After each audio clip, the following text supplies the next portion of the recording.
How's it going, everybody? Welcome to another edition of Motorsports Today on YouTube, Spotify, wherever you get your podcasts. I'm Eddie Kalegi. Adam Tropper, Tyrell Baker going to be joining us in a little bit to break down a wild tripleheader weekend at Echopark Speedway, but we were there to cover the action. Tim Moore was in town to cover it. Our second race, our first points race covered of 2026, thanks to Tyler Head and the rest of the media team for making this possible. It started with the Craftsman Truck Series on Saturday, and the big story in the Truck Series has been Kalegi and Ram's return as an OEM. Tim had a chance to speak to two of their drivers, the race for the seat winner, Mini Tyrell, about his experience at Daytona, and Brenden Queen about whether or not he might race down in ARCA again sometime soon. Was there anything that maybe surprised you that you weren't expecting going into the banks of Daytona? I don't know that there was anything. There was one thing that really kind of stood out to me was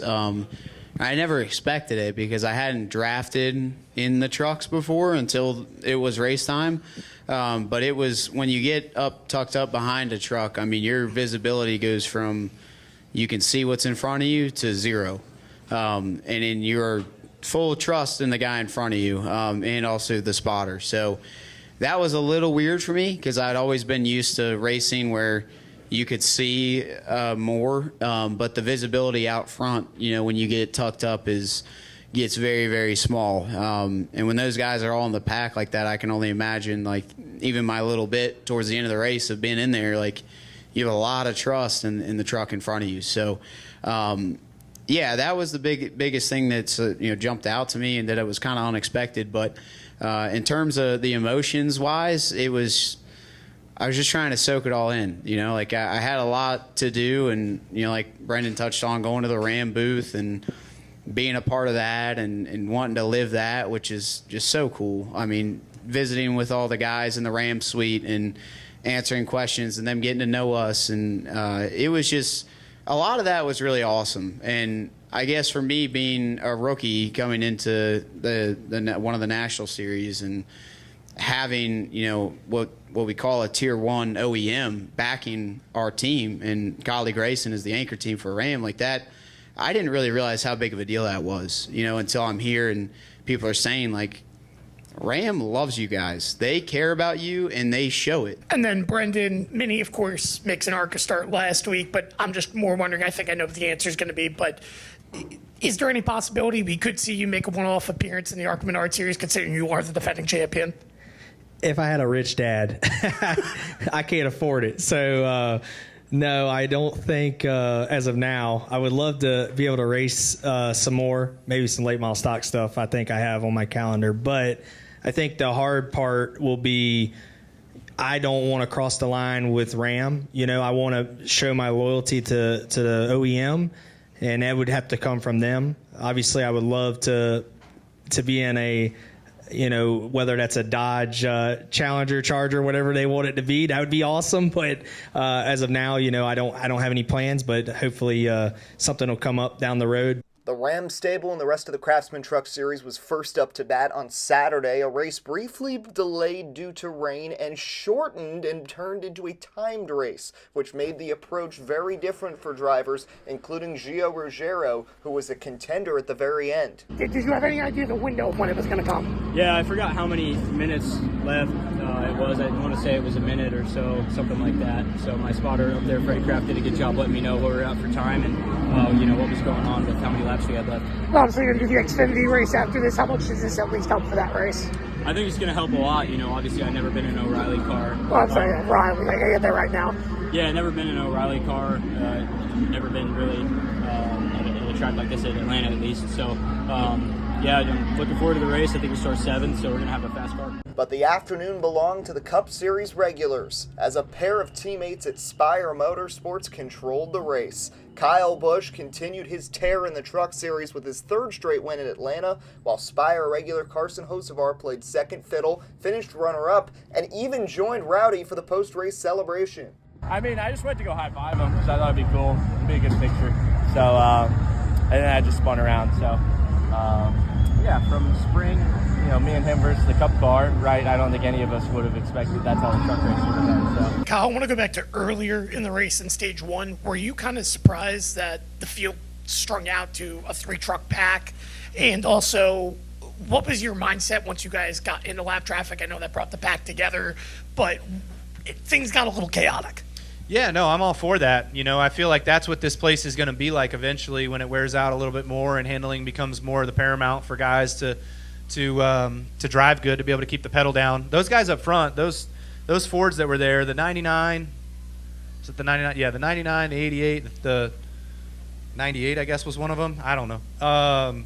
The 99 especially, when he about wrecked me out of 4, if he didn't have the lead, he was going to be falling back because he was getting out of the gas and he was washing up and using a whole hell of a lot more racetrack, and he was the leader. So I felt good where I was at. Like, I wasn't really needing to use that much racetrack, and I was 3rd or 4th in line. And so I felt like if I ever could have gotten to the lead and just been out front, I would have been able to hold it wide open and been good. So we had good speed and good handling. So kudos to my team and Brian, Patty.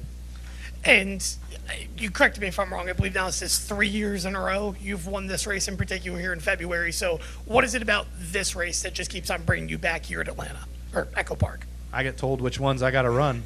So I don't choose it. Trust me, I don't choose it, but it chooses me. So it's, I'll take it when I can get it. So, having an opportunity to run 8 races this year for Spire, I'm looking forward to that. I thank HendrickCars.com for being a part of our program today and helping us have some pretty colors on the truck, and I'm looking forward to the next one. I don't even know where the heck it's at, but maybe Bob knows. Good call. No? Bristol? All right, good job, G. Bristol. I'll be back at Bristol. Shifted to the O'Reilly Series, everybody was chasing Austin Hill after his Daytona win, including the JRM stable. Tim spoke with Justin Allgaier about the new format and looking to improve from Daytona heading into Atlanta. Obviously, what it's like the points race with your experience, but just how good does it feel to be talking about points again? And do you have a target points number that maybe you want to get to at the end of the regular season? No target points number. I think top 3 is the goal, right? You want to finish kind of the regular season top 3. I think that helps tremendously with the reset, how it goes. But I think there's a lot of ebbs and flows in our series versus maybe on the Cup Series side. Like, it's a little bit different. I'm excited to get back to points. I mean, even if I look at last year, right? We took 3 cars to the Final Four, and really it could have been any of the 4 of us in the Final Four. I mean, at the end of in Martinsville, it came down to who won the race and how we were going to all get in, right? So I mean, it was tight. But that being said, we took 3 to the 4 and 3 out of the 4, and we still didn't win a championship. I think in this format scenario, it benefits our group significantly more, right? You're able to put your best piece on the racetrack every week, but use the resources that we use on a weekly basis. Looking back at last weekend, I mean, obviously I know you're getting pushed through down the backstretch, but is there anything maybe you felt that you could have done different on that last lap to maybe change the outcome? I mean, I wish that the 44 and I could have gotten connected a little bit differently. When the 32 hit me coming off of 2, it was still too early to kind of pull out, and I don't know that the 44 was at an angle to be able to pull out to where I could have helped him.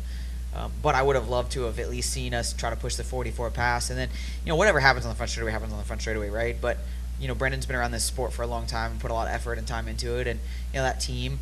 So, the goal was to try to push them out and get them ahead of the 21, and you kind of hope the 32, whoever goes with you, and set you up for a different outcome. But it's just not the nature of how it worked out. Speaking of things not working out, that would be the case for JRM on Saturday night as Corey Day had an issue and took out both Allgaier and Carson Quapple. All kinds of damage for the JRM team, and Day spoke about what happened and his convo with Dale Jr. after the race.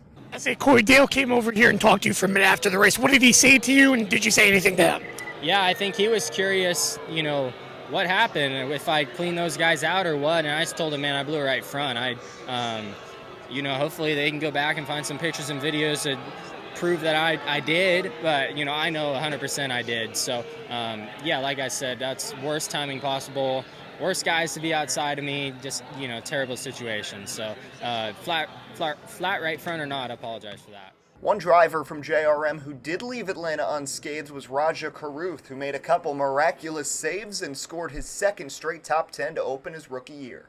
My perspective on it is, right, like, I'm going to do what's best for myself, but I'm not going to go out of my way to hurt a teammate, right? I'm going to push when I can, let them in line when I can, and as it seems fit in the moment, right? And I'll look back and it's like, all right, maybe I could have cut a break there, or if I did the right decision. That's the way I kind of look at it. But yeah, I mean, there's not really team orders. It's like you race for yourself and your group, but avoid screwing your own teammate whenever you get the chance, and that's my mentality. And one last question I have for you is, looking at tonight, a lot of guys mentioned they had fun. I want to know, did you have fun behind the wheel? That was fun. I would love to see what this place would be like with, the full engine package and everything, and the groove is very narrow, like the actual racing room. How different is it from iRacing? A lot different. I think just the handling is way more of a factor in real life, but the concepts, right, with protecting your right rear, how to build runs, like a lot of that's similar. Not to the O'Reilly car on there, but more the Cup car and the truck. Like that's more realistic for the runs and stuff. In a super speedway race, it's not surprising to see some underdogs prevail, and that was the case on the podium for Parker Retzlaff with Viking Motorsports and Nick Sanchez for AM Racing, who ended up second and third respectively. I think this has been the funnest group I've ever worked with. We have a lot of fun, outside the racetrack, and also when we get here, it's very serious, and everyone knows what they need to do. And then, obviously, you mentioned pitting there after the Allgaier wreck and so on. And some guys had the cautions come out, would have been a little bit sketchy on fuel. You were not going to be one of them.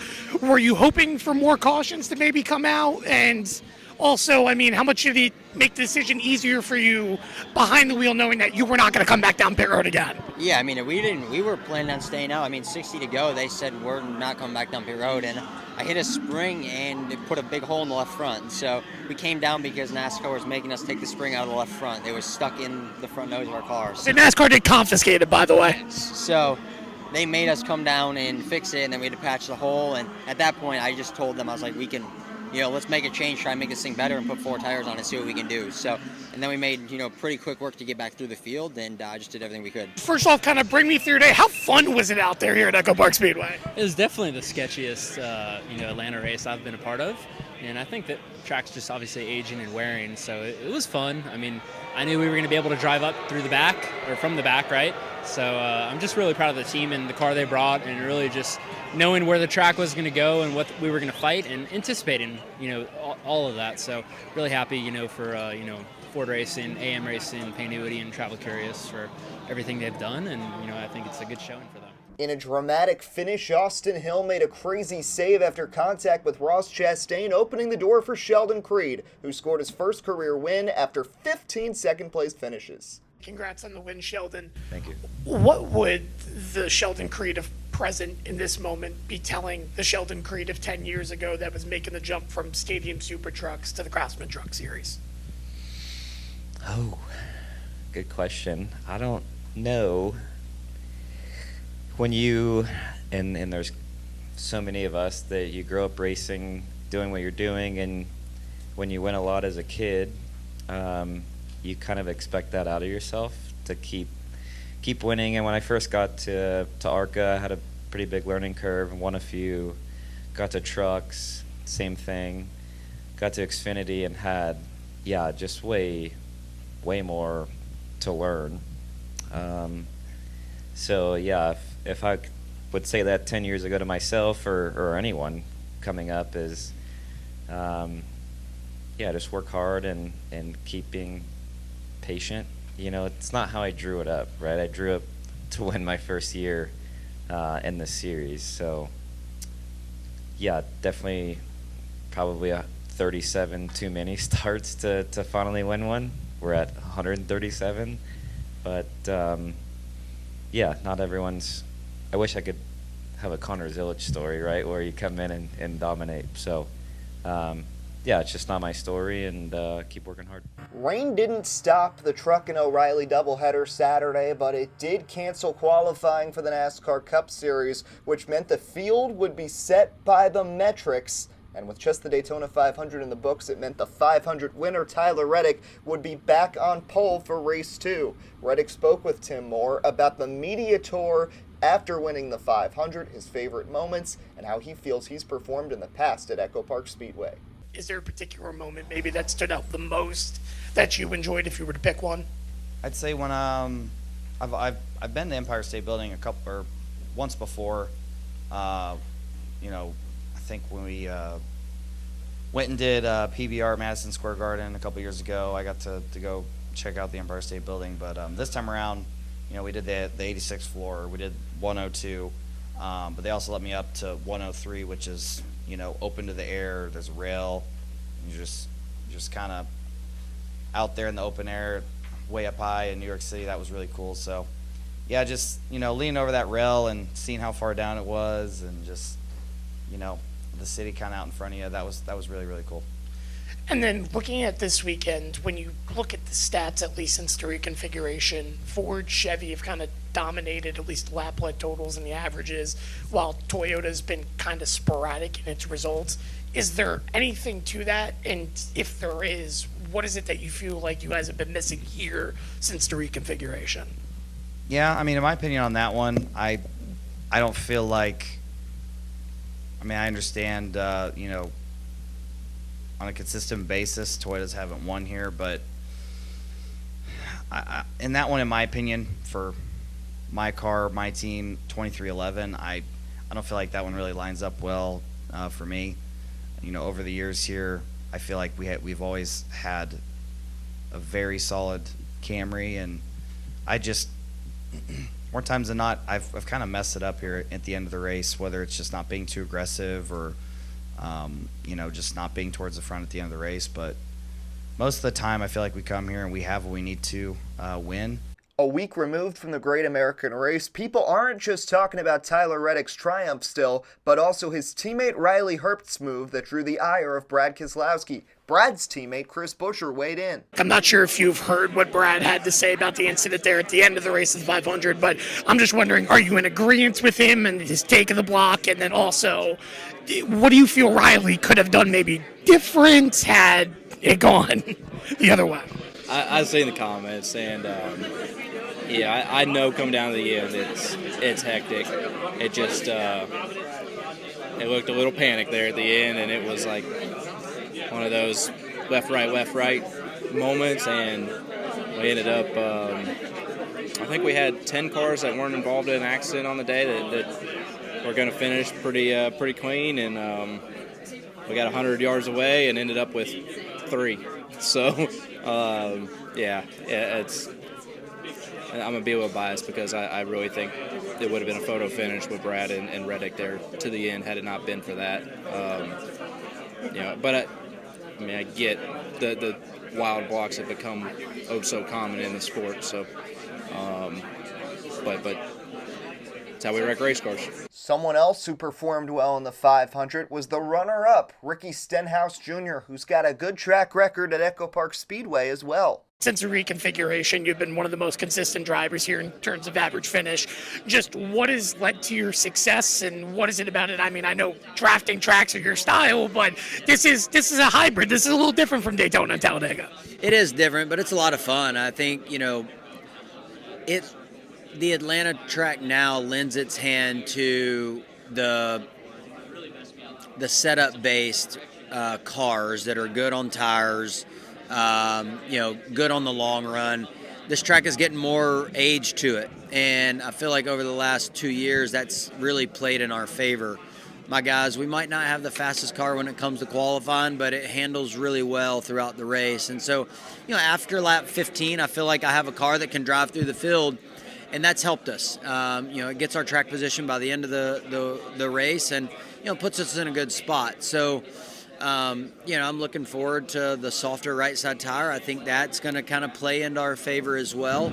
I was bummed that the temperatures are going to drop so much on Sunday because that'll help everybody's car drive a little bit better. But the reconfiguration is really, really fun. I was bummed when they redid it. I wasn't sure how it was going to play out, but it's coming around to my liking. So, staying with the Chevy camp, Ross Chastain was asked if he's really the veteran at Trackhouse, and also weighed in on his sponsor this week. No, because Shane, when he got here, he had lots of questions about ovals, and I had a lot of questions about road courses. So that our simulator sessions worked really well. Connor's just taking it all in and fully ingrained with his 88 team. But no, with Brandon McSwain coming on board, that was my task at the end of last year, was getting him signed and committed. And then I let him build our team. I told him, you build our team, you put our engineers where you want them, get who you want. Put the mechanics in the spots you want them. Like, this is your team now, Brandon.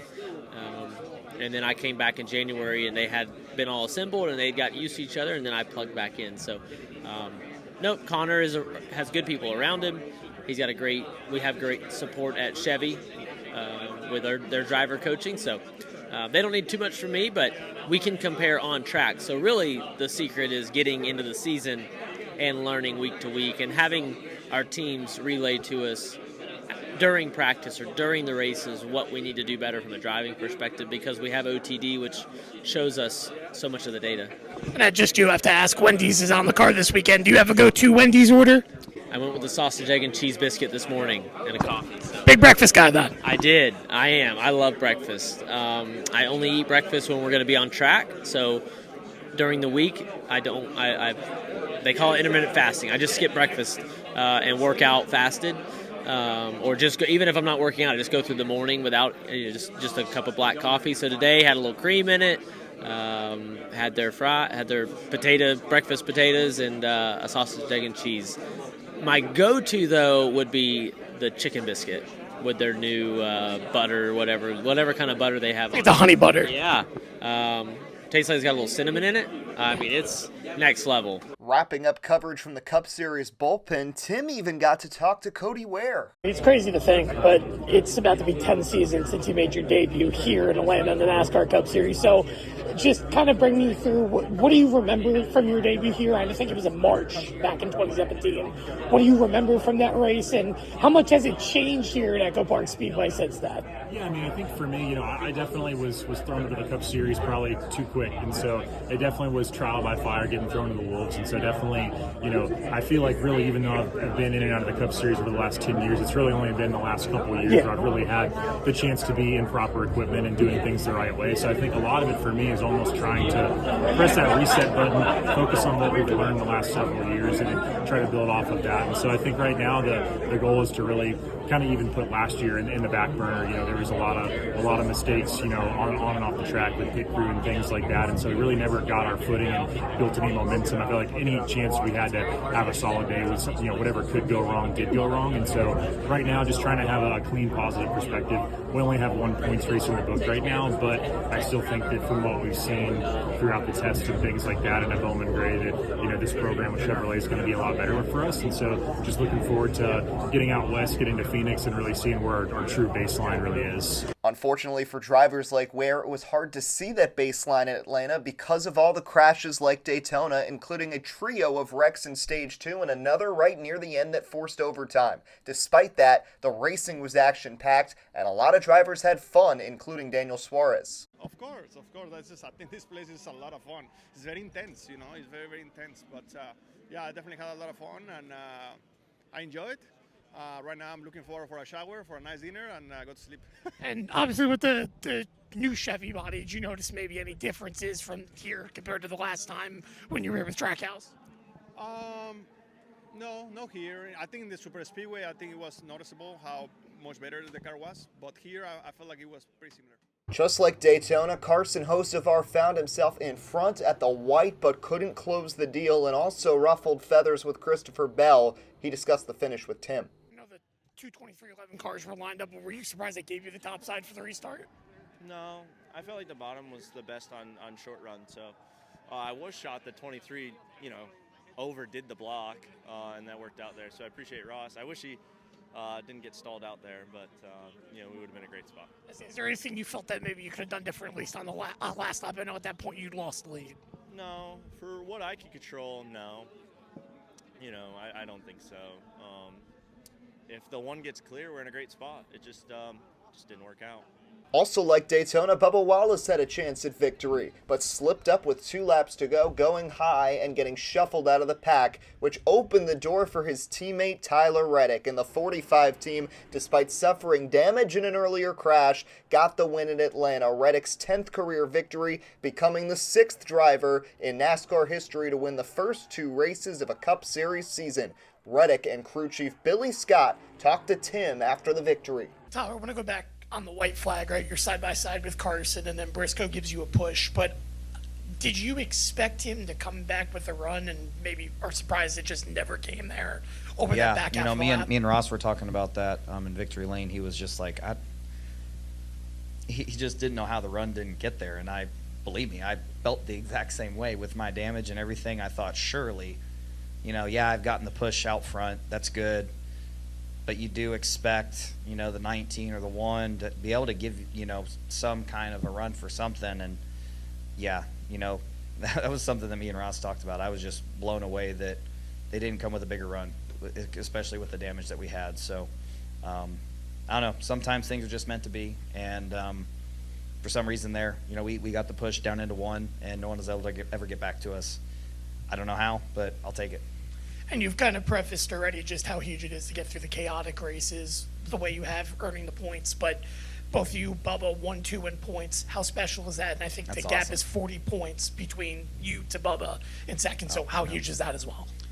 Well, I know Bubba's not going to be thrilled it's a 40-point gap, but, for us at 23-11, we take great pride in running good at everywhere that we go, and we work hard to set ourselves up for success everywhere, but of course the speedways. How can we work together? How can we kind of keep ourselves towards the front? And I hate it for him. He had a more clean race than I did tonight, and it just kind of, the 77 had an opportunity to hang him out, and he did. So it's a bummer for him because I think he had all in all a better, smoother, cleaner day. But yeah, for us to be 1-2 is a great way to start it. Congrats on the win, Billy. I want to go back to that last restart because you guys opted to take the bottom. I first want to know, who had the influence on the call? Was it you? Was it Bubba's decision? Who ultimately brought it up to switch you guys down there and make that decision? And, Tyler didn't have a right front fender. I'm no expert, obviously you are as the crew chief. How does he keep the speed he does throughout the day without a right front fender here to Super Speedway? Yeah, I don't know. We probably need to take that car to the wind tunnel, I guess, and see what we learned. But no, the bottom had been working for us on the restarts, and it worked on the previous one. Obviously, there was some contact with the 77 there that sent the 20 in the wall. But we just, yes, I think Bubba was the one that dictated where he went, but we were going to stay committed to him at that point when we had the choice. The one before, we were put there just out of, that was what was left. But, that worked out as we had planned. He got clear, and I still don't know exactly what happened that he ended up 3 wide top, but we were certainly the beneficiary. Had a great push from our Toyota teammate and the 19 behind us, and appreciate that once again, helping us get us out front. And yeah, I was really worried after we had the damage, made the repairs, realized we did have speed. We definitely preached to him to stay in line, poke left front out, keep the right front hidden behind other cars. But I guess when you take the lead on the last 3/4 of a lap, you don't have much of a choice, and it managed to hang on just fine. Tim Moore, Motorsports Today, wrapping up what is a very windy Sunday here at Echopark Speedway. And I'm going to tell you what, if you missed this race, boy, oh boy, you missed a spectacular one. All 3 races, in fact, were spectacular showings here at Echopark Speedway, or Orlando Motor Speedway, whatever you want to call it. And I'll say it like this, right? Since the reconfiguration, yeah, there was a lot of people who, maybe wished it was Texas, or, wished this track hadn't changed. But if you were one of those negative Nancy's, I hate to tell you, I'm sorry. This racing is just so much better, and the fans translate how much they prefer this racing over what Atlanta had previous. But I gotta start things off like this. Every time you come to this track, it just delivers something that was simply unexpected. Here tonight, again, it never failed. It was exciting. Tyler Reddick didn't have a right front fender, yet somehow, some way, the 45 car was in the mix, and Tyler Reddick wins back-to-back races, and now looking to be the first to win 3 in a row. He's the most recent to win the first 2 races since Matt Kenseth back in 2009. This is huge for 2311. This is huge in general, I think, for Toyota. First off, with 2311, they're 1-2 in points to open up the season. Tyler Reddick has a 40-point gap, and you better start appreciating the Super Speedway ability, because I'll say it like this. If you thought the Daytona 500 was a fluke, again, that stat that Tyler Reddick's the first driver to win all 3 February races and all 3 series, I think is something that is special. And to me, he is very underrated. But if you doubted him after last week, you better not be doubting him after tonight. And Again, I'll put it like this for Toyota. Last year, it was dominance. Obviously, I know 2311 only had that win with Bubba, and beyond that, they didn't really get the performances they want. Yet, 2 wins to open up the year. I'm just going to go out there and say it. I know it's 2 draft-style tracks, but to me, enough for me to say that right now, I think Toyota is the manufacturer, again, to be in 2026. And I'll tell you what, again, it was a fun race to watch. But I do want to give credit as well to guys like Sheldon Creed, who, of course, won their NASCAR O'Reilly Series race yesterday, his first NASCAR O'Reilly Series win. And again, congratulations to Kyle Busch for winning the truck race on Friday, because, again, I didn't get to do a pre-race show with all the chaos of the wind. It's actually calmed down a little bit right now. But for them to succeed and have 2 really fun races to watch. I still, by the way, think the Xfinity or the O'Reilly race was the best one of the weekend, but this one came pretty darn close. I will say that as well. But again, no matter what happens, I think the season's going to be fun. Last year, we had a bunch of banger races, as they say, that came out, and it went beyond expectations. And to open up the season, we've had 2 really good races. And Circuit of America, even with the change last year, COTA has been one of the best, in my opinion, the best road course NASCAR's had to offer. So it's going to be exciting to see what happens next week.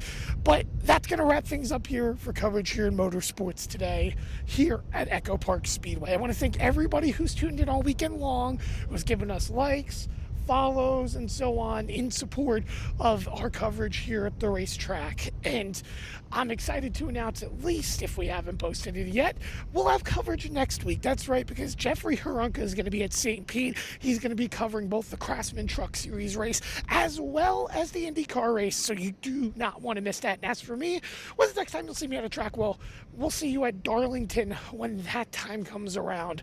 That's right, the Goodyear 400 will be back for another 2 goes at Darlington this year. But from Tim Moore here at Echopark Speedway, one final time, it's been a good one. Look forward to Darlington, and thank you all for watching as usual. Well, thanks again to Tim Moore. I don't know and I really understand why he was standing there in a polo when it was 30 degrees and windy, but that's just what he does. He was there thanks to Drew, too, for setting up the housing. First time we ever had a reporter camp out at the track, so that's a lot of fun. Eddie Kalegi, Adam Trapper, Tyrell Baker continuing here on episode 228 of Motorsports Today. Reminder, you can find us on the socials and all our other content from the weekend at Motorsports Today and on our website, motorsportstoday.net. And Motorsports Today is powered by SeatGeek. Use code M today. All caps, one word, $20 off your first purchase at checkout. So, lot to dive into. I'm not going to spend much time on the truck race, even though Tyrell's got a great shirt. We might have to just start calling him Mini Tyrell. Unfortunately, Ram has not shown much speed through the first 2 races. Spire did. Kyle Busch gets the win. He just continues to do his thing in the truck series. No matter how hard things can be for him in Cup as of late, he does get the victory there. But I want to move on to the O'Reilly series, because something that I think has been a talking point at times has been that New Atlanta is great for the next gen car and not as much for the other 2 series. Tropper, I didn't get that vibe this weekend. I thought all 3 races were great. And as Tim said, I think O'Reilly may have been the best of them all. Great battles. You had Rajah Caruth making crazy save after crazy save. You had Corey Day basically cleaning out half the Chevys in 2 separate accidents. And then you had a great battle at the front where Austin Hill, who did not qualify well, has won at New Atlanta 5 times, started 20th, gets to the front, and then Ross Chastain becomes the people's hero, getting aggressive with Austin Hill. And how about Sheldon Creed getting the win after 15 second place finishes, long past due for Creed to finally get one to go his way. But overall, the race and Echopark Speedway in general, Atlanta, it proved to be a good track for all 3 series. And I think it's starting to, as it ages, and we heard a few drivers talk about that, Tropper, I think it's just making the racing better, not just for the next gen, but for NASCAR there altogether. Yeah, this is something that we've said for the last 2 years on the show. Eddie, you even wrote an article about how the next gen helps the New Atlanta configuration. But looking at these lower tier series, O'Reilly and trucks, you're right. This was by far the best event we've seen since that reconfiguration in 2022. And I don't think there's any contest about that. Maybe for O'Reilly, it's partly because Austin Hill wasn't dominating the whole time. But at the same time, you're right. There were so many battles, so many different drivers up front, so many different storylines just in general. But But the fact is, the racing itself was good. It was enjoyable. It was a lot of fun, a lot of runs. And yeah, that's as the track continues to, I guess, find its own identity, because it's still going to be that drafting track, but handling, you heard with the Cup drivers all weekend in the media center with Tim's interviews. It's all about the handling, but we're seeing that more and more, I think, throughout every single time cars go on track, that just it's not all full throttle. And that's the difference between maybe Daytona, which, don't get me wrong, had a good race last weekend of the O'Reilly Series too, but you just felt the difference. It felt like, because the handling came into play, but everyone was still drafting right next to each other, you were getting a lot more just interesting opportunities and things that could happen, is really the best I could say here without randomly spitballing. Yeah, and I will say too, now we weren't at the track. I watched the end of the race. The CW does such a great job with the broadcasts, Tyrell, and I know there's a big drawback that they don't have the announcers at the track, but you wouldn't have known it from the way they cover it. And just, I mean, when we see the way Fox does the Truck Series earlier in the day, it's night and day. And it's just really good that the O'Reilly Series, which has been the best product NASCAR has had to offer really the last 4 or 5 years, has the best broadcast and has a network that only covers that series and really cares about it. And even though Connor Zilic is gone and a couple of key stories from last year are no longer in the series, it's feeling like it's going to be another great season for that division. Absolutely. And you know what? I actually completely forgot that they're not at the track. They're in their little booth, I think in Charlotte, North Carolina. Yeah. But man, I mean, what a call by Adam Alexander. I'm glad that we have him for Prime, because he's a stud. He's amazing. He's one of the best for sure out there. And Parker Kligerman along with Jamie Mack. I mean, the chemistry in that booth is just off the charts. It's insane.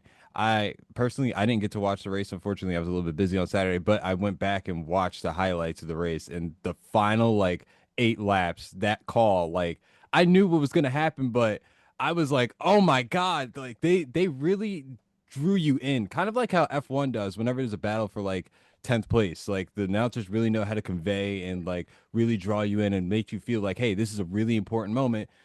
They did an amazing job of telling the story, showing you the runs and everything, just all collectively. It had me on the edge of my seat. Like I said, I knew it was going to happen, but my God, they're so good.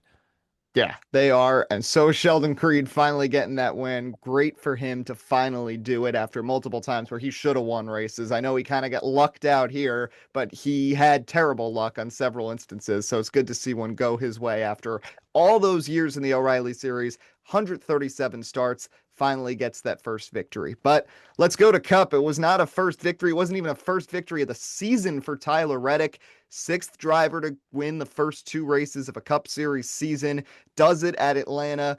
And I mean, I cannot believe he won this race, Tropper. Before we get to the finish, I mean, he got it felt like he sustained some of the most damage in that big crash on the front stretch, besides, say, Connor Zilic, who couldn't continue. He was missing a right front fender, and maybe that helped the aero a little bit. I tend to remember a few years ago, Brad Keselowski with the old car had a similar type of damage at Indianapolis on the oval and ended up running really well. So maybe that helps you out in a high-speed oval. But Tyler Reddick, again, ran a race to perfection when his teammate Bubba Wallace made mistakes that we'll get to. And Carson Hocevar was Carson Hocevar. We'll also get to that. But credit where credit is due. Tyler Reddick, we said it last week, he's back mentally locked in, just months shy of rumors that maybe he'd leave 23XI because of the unrest with the lawsuit. He ends up sticking with them long term, now has 2 wins, and thanks to this points format, has almost a full race advantage over the rest of the field after just 2 weeks. Not to mention, he broke the record for most points scored in one race now with 67. You see what I did there? Okay, that's enough. But point is, with Tyler Reddick, you're absolutely right.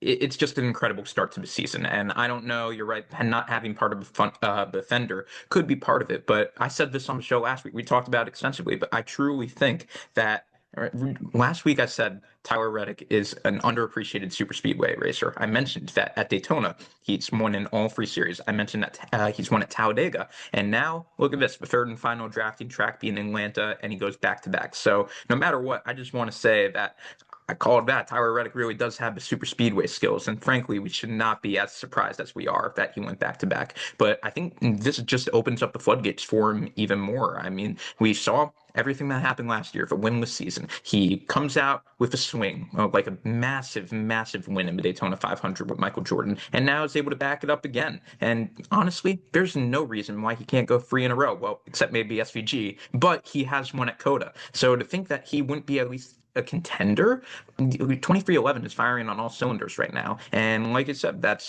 before Bubba Wallace's mistakes. He's still second in points. That whole team is running incredibly well, and there's no reason to think that momentum can't continue.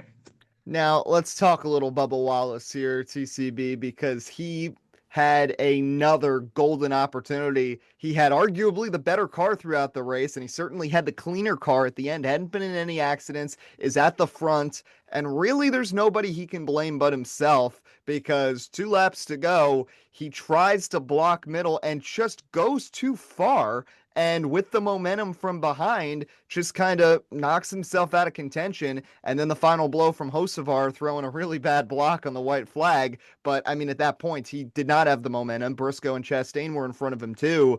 And just another missed opportunity for Bubba Wallace, who has been in the driver's seat late now at both Daytona and Atlanta and is second in points, but obviously wants to win and does not have a victory to show for it. And I mean, while he's got to be happy that his team's performing as well as it is, it has to sting too when he has to see his teammate be the one that wins 2 weeks in a row when he was perfectly capable of doing that himself. Yeah, Daytona was a little bit like Byron coming up in front of him after the whole wreck, and he kind of got screwed up by that. But this week it was all on himself. I mean, I was watching it. I was baffled why he went up and blocked. I mean, he had 2 Toyotas behind him. I felt like he was in a great spot, but like you said, just went up too high and left it wide open. Of course, Carson is going to be the one guy. If there's a hole, as we saw with him and Christopher Bell, if there's a hole, he's going to fill it. So he filled that hole, and then unfortunately, walled Bubba going into turn 1, which, I mean, that's kind of Carson's MO, kind of just, last lap. He's going to do whatever he's got to do. But, man, I mean, missed opportunity for him. But like you said, it's still not like he didn't get wrecked, and it's not all washed away. He's still second in points, and it is still a long season. So he's got something to look forward to and something to be happy about. But, I mean, just literally turning right and giving away the W is just, it stings. It definitely stings for him. Yeah. Now, someone else who has been the leader at the white now, the first 2 races of the season, and also has nothing to show for it and is actually lower in points than Bubba, is Carson Hocevar. And I'll say it like this. Last year after Atlanta, I made the point and I made the argument that I thought that Carson Hocevar's over-aggression, which I thought was worse than Ross Chastain's at his peak a few years ago, was not good for NASCAR. And I will walk back that statement because everybody loves the Hurricane. He makes things interesting. NASCAR needs stories with its younger drivers, and they certainly are getting some more personalities, and none more than Carson Hocevar, who now is locked in with Spire, has elevated that team to make them a serious contender, and certainly has the speed, and I still believe will win a race this season. But Kevin Harvick said on the broadcast how aggression usually wins 9 times out of 10. I think that's a little overblown because Hocevar just, takes out Christopher Bell, and with all of the things that have gone on, and I know there's only 6 drafting tracks in the season, but there are other races where you need people to help you and cut your brakes. And we saw on that final lap that absolutely nobody wanted to work with Carson Hocevar, including Chevrolets that were towards the front. And that is because, unfortunately, the reputation. We know Carson Hocevar has talent, Tropper. I am not denying that. But in order to win races and maybe win a championship at some point, this style, as fun as it can be to watch and as great of a personality he is for the sport and as great of a talent he is, it's just not going to be sustainable if you have no friends on the track.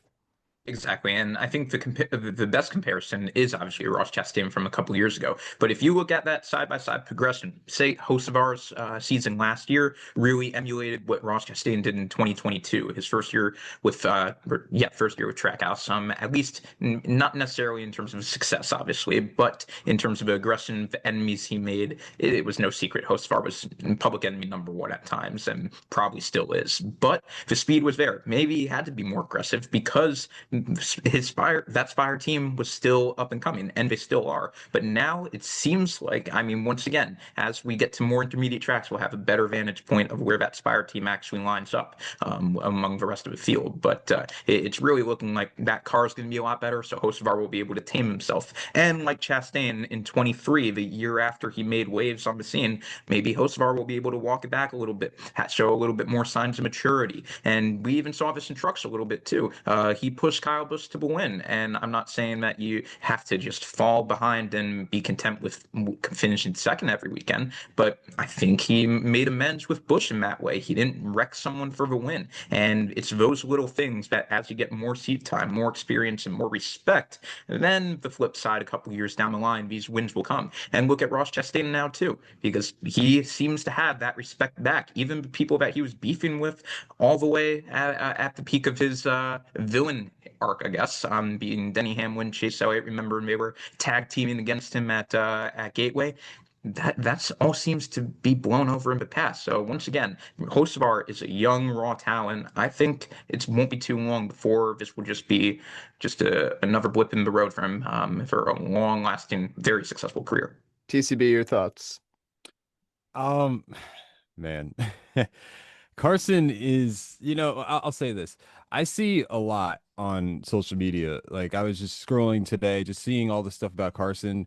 I see a lot of people comparing him to Dale Earnhardt, and I think that's like crazy, honestly. That's insane. He's got the pickup truck. Yeah, right. He's got the pickup truck now. I saw he got Herbie from well, no, he actually gave Herbie to AMP. But yeah, honestly, I mean, yes, he's good for the sport, right? I mean, he's a young talent. He's fast as fast as heck, honestly. He's just got to tone it back, man. I mean, yeah, like, and Tropper, you make a good point. In the truck series, he pushes Kyle Busch to the win, right? Maybe like a few years back, he would have hooked Kyle Busch, or he might have tried to pass him and rubbed up his car or something like that, right?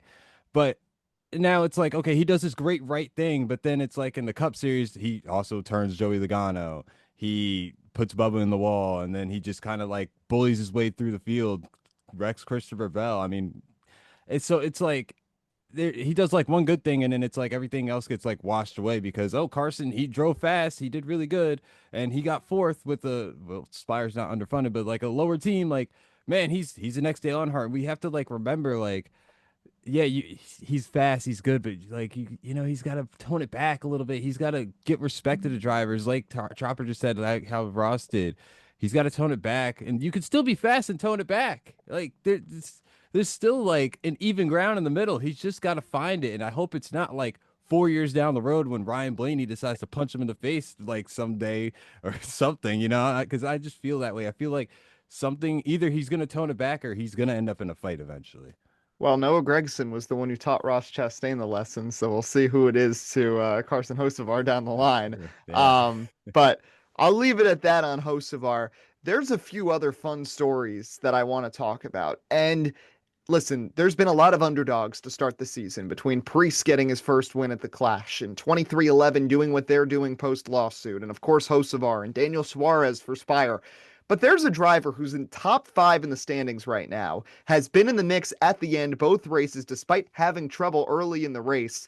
It's time to give Zane Smith his flowers. And you think back to Zane Smith in his rookie year back in 2024. You think back even deeper, where he was a Ford development driver, got picked up by Trackhouse, and then SVG showed up and he kind of lost his opportunity there, ends up at Spire and was lost his first 15, 20 races of his Cup career. But there is one race that stands out. It was Nashville 2024. That's known for Joey Logano saving 110 laps of gas. If it wasn't for Logano, Zane Smith would have won that race. He finished second in that race. And from there, we saw the strides. He goes to FRM full-time in Cup. We see it last year. And last season, while everybody was talking about the playoffs, there were 2 drivers I really noticed in the bottom half that made crazy strides the last 10 races of the season. It was SVG and it was Zane Smith. And now we're seeing the translation into this season where Todd Gilliland struggled, Gregson's been irrelevant, but Zane Smith, kind of lone soldier there for Front Row Motorsports, has been taking it to the top teams, has been in the mix. Now I know it's just 2 drafting tracks. He could have easily been taken out in a wreck, but he's shown consistent speed. We saw it last year when he finished third at Bristol. I don't know how well this is going to continue, Tropper, but for me right now, if there is one driver that just deserves more credit because he's doing some great things and nobody's talking about it, it's the guy sitting fifth in points who almost won the Daytona 500, Zane Smith.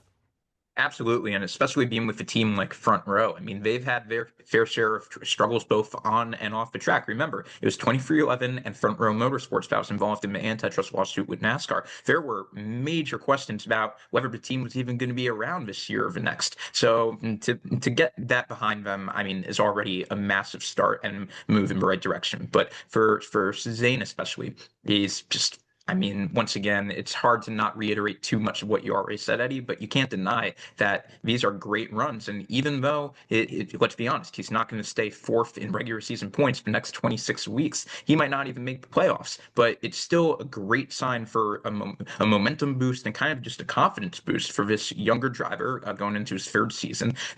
Very similar to Hocevar in a way, where you kind of just need those good runs, keep clocking it off, and maybe he's not going to have the same problems with people complaining about over aggression, but at the same time, the more you can run up front, the more seat time you get, the more experience you get in those scenarios, the better off you're going to be. So yeah, I mean, a lot of credit to him. And I mean, I don't know how he's going to run the rest of the season, but if he could at least keep the car clean and maybe knock off more top 15s even and stay in that playoff bubble or chase bubble, I guess, for a little bit longer, then I'd say that is a very, very solid season for him. Now, another driver I want to touch on quickly, Tyrell, SVG. Ended up fourth in the backstretch, ends up sixth in the race, was in the grass twice, once because of Kyle Larson. We'll talk about that in a second. But we are seeing the strides. He continues to get better at ovals. There's only 4 road courses on the schedule now with the Roval turning into the oval again. So a lot of pressure on him this weekend at Circuit of the Americas, which he has not won at before in the Cup Series. So a place he really wants to get it done. But, you know, he's sitting above the chase cut line after, albeit drafting tracks, but after 2 oval races. And so many people are like, oh, there's no way that's going to happen. Yet he's found a way. You know, ever since New Hampshire, I felt like last year, he's been really fast at ovals. And even at drafting tracks, he's kind of figured that out too. So I think, honestly, not we, but the rest of the field is in trouble. If he keeps continuing to figure out these tracks, as now he's coming back to some of these tracks again a second time, and he's got data. He knows how to run the tracks now. I really just kind of do think he's going to get into the chase. I think he could be 15th or 16th, honestly. I mean, if he really does figure out like the mile and a half, the short tracks, and I mean, he's got the drafting tracks figured out already. So, I mean, he's going to be dangerous. And I mean, he's definitely one of my picks, definitely for this weekend coming up. I mean, him and Connor Zillage are definitely up there, but man, I mean, what a hot start. I mean, to even spin out through the grass twice, get air in the grass, and come back and get fourth, right? I believe fourth or sixth in Atlanta. Yeah, sixth. Wow. Yeah, to even get sixth in Atlanta. And I mean, it really just shows a lot. It shows like that he has potential to still be good and potentially win at an oval, even a drafting track. We'll see what happens, man. I mean, he's fast. Yeah, he has really been impressive. Now, teams that have struggled. Hendrick and Gibbs, I want to pose the question, who are you more concerned about after 2 races? Because Gibbs has just, I mean, Denny Hamlin has just had rotten luck, gotten taken out by Corey Heim and Joey Logano consecutive weeks. Christopher Bell, of course, gets taken out by Hocevar. Chase Briscoe did finish second, and of course, Chase Elliott finished second in the Daytona 500. But those are the really lone bright spots for Hendrick and Gibbs, respectively, this season. And I mean, we saw Hendrick almost take each other out in the Daytona 500, and then I just do not know what Kyle Larson was doing at the end of stage 2. Goes from against the wall to the apron and just wipes out himself and Shane Van Gisbergen, best driver in the world, back at it again. But that's why those types of mistakes, I feel like, have come more from Hendrick than Gibbs in these first 2 races. And that is why, to me, I'm a bit more concerned about Hendrick Motorsports right now. Also, and I know it's a very minute thing, but I said this last week on the show, Tropper, I expected a whole lot more from them in Daytona 500 qualifying as a unit because of how well they've performed in that before, and they didn't really show up to the occasion compared to some other top teams. including other Chevy teams like RCR with Kyle Busch getting the pole. So for me, I would say I'm a little bit more worried about Hendrick right now than Gibbs. Of course, things could change at COTA, but I'd say Hendrick scares me a little more right now through 2 races than JGR. What say you? Between those two organizations, I would agree, but I'm still even skeptical to say the word concern for Hendrick because, first off, it's only 2 races in, and drafting tracks are as chaotic as it gets. So I want to be very clear on that. And also with qualifying for Daytona specifically, we've seen the Hendrick cars take a different approach the last 2-3 years, where instead of going for the front row, they've been going more for handling, but they've been sacrificing top speed as a result. So I actually don't even think that that is an end-all be all for Hendrick. It is we'll see probably this week and next week after Phoenix, the first real oval that we'll see where Hendrick really stands. But it's the mistakes that I'm concerned about. Like I said, I don't think I'm concerned about the team's performance as a whole, but Kyle Larson, come on, you can't do that, go down 3 lanes and take yourself and almost SVG out in the process. I mean, such an obvious mistake. And we've talked about this with Larson too. He might be the best driver in the world at times, but there are other times. We saw at Charlotte last year, and there's 1 or 2 other examples I'm blanking out on that happened in the latter half of the season where it just felt like he was making rookie mistakes. And if that's going to keep being the case, yeah, great. He's a 2-time champion, but you can't just get 1 win and lock yourself in for the next 20 weeks anymore. You got to be consistent. You can't sacrifice 40 points like this. So that's what's causing me to be concerned, but the speed's there. As for Gibbs, I'll just say quick, even last year, all their drivers had a really tough start of the season with this Daytona Atlanta configuration, and they still ended up getting 2 of their 4 guys in the championship for the final round. So I mean, don't get me wrong, Ty Gibbs, I'm a little concerned about still. He needs to step it up, but their other 3, I think they'll be just fine. As for Hendrick, if they could clean up the mistakes, they'll be fine, but I'm worried they're a lot more prone to these mistakes right now. And I will acknowledge Ty Gibbs had a pretty bad move. For Larson's terrible decision, Ty Gibbs was a close second in what ended up taking himself and Josh Berry out of the race. But Tyrell, right now through 2, who's kind of a little more of a red flag right now? I'm going to play devil's advocate. I'm going to say JGR. Ty Gibbs, I mean, he hasn't finished within, I think he's finished within the P30s for the past 2 weeks. And along with Denny Hamlin, remember, this is basically like a full season points now, pretty much all the way, 26 weeks really. But I mean, it's not like winning you're in anymore. So obviously you have to get points. I mean, Denny's going to get his wins. He's going to gain his points back, but I'm really concerned about Ty Gibbs. I mean, like you said, he made a really bad move, almost just like Kyle Larson, except he wasn't as bad, but still, I mean, 2 weeks in a row he's been wrecked, and he doesn't have that factor that Denny Hamlin and Chase Briscoe and Christopher Bell have, that where, all right, he's going to go out and win, he's going to go out and crank points and everything, but he doesn't have that yet, and it's year 3 or 4, something like that. 4 now. Wow, my God, we're getting old. Yeah, year 4 for Ty Gibbs and still no win, and I know he's feeling the pressure about getting a win, but man, like I said, it's a full season. It's a full season now. You can't just go and win a year in. That's it. Congrats, Ty Gibbs. Take 26 weeks off. No, he's got to grind. He's got to get wins. He's got to get points. He's got to finish races. And that's just the way it is now, honestly. Yeah. So we'll see how it shakes out. Circuit of the Americas coming up, and St. Petersburg. We'll talk about that in a second. I do want to wrap with our SeatGeek diecast of the week in honor of 2311 Racing, because this is an interesting one. So Bubba Wallace, of course, was announced well before the 2021 season started that he was going to be the driver for that team. It wasn't really clear what the sponsorship was, so they ended up releasing this car that's just a general 2311. This isn't like some rare find, but I just always think this one is interesting because there's literally no sponsors on it. It's just 2311 and Toyota, and this was before everything really got pieced together. And it also reminds me, because Tropper, I know we talk about this sometimes, and I know you'll know the answer to this question, who is the first driver that ran this 23 car in a race? None other than Ty Dillon.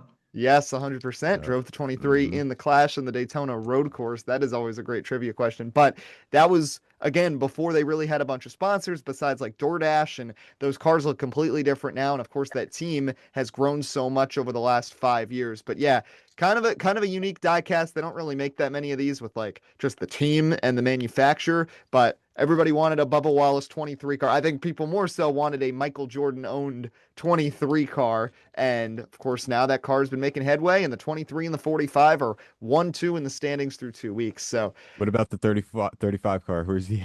we don't talk about him. I also do not have his diecast. He's in 23rd in points, though. So MJ, maybe that's fate. If you have to have a third car somewhere that's not third in points, why not be 23rd? Yeah, he's doing better than Connor Zilish right now, so we'll see. But that'll do it for SeatGeek Diecast of the week, and that will do it for this episode of Motorsports Today. Again, thank you to Tyler Head, the media team at Echopark Speedway. We're gonna have more coverage at the track this weekend of a NASCAR IndyCar double at St. Petersburg. Craftsman Trucks, Dario Franchitti's racing. It's a crazy entry list. James Hinchcliffe too, and then the IndyCar Series season begins as Alex Palou seeks a 4th consecutive NTT IndyCar Series championship, and it begins at the streets of St. Pete. We'll be covering it again for the 2nd straight year. Jeffrey Hrunka and Marvin Hernandez will be there, so stay tuned for that. Friday, Jeffrey will be joining the show for our IndyCar Series season preview. You can catch that live on WRSU.org at 12 o'clock p.m. But for Adam Tropper, Tyrell Baker, and Tim Moore, driving back from the track, I'm Eddie Kalegi signing off of this episode of Motorsports Today. We'll talk to you again on Friday to get you set for COTA and the 2026 IndyCar Series season.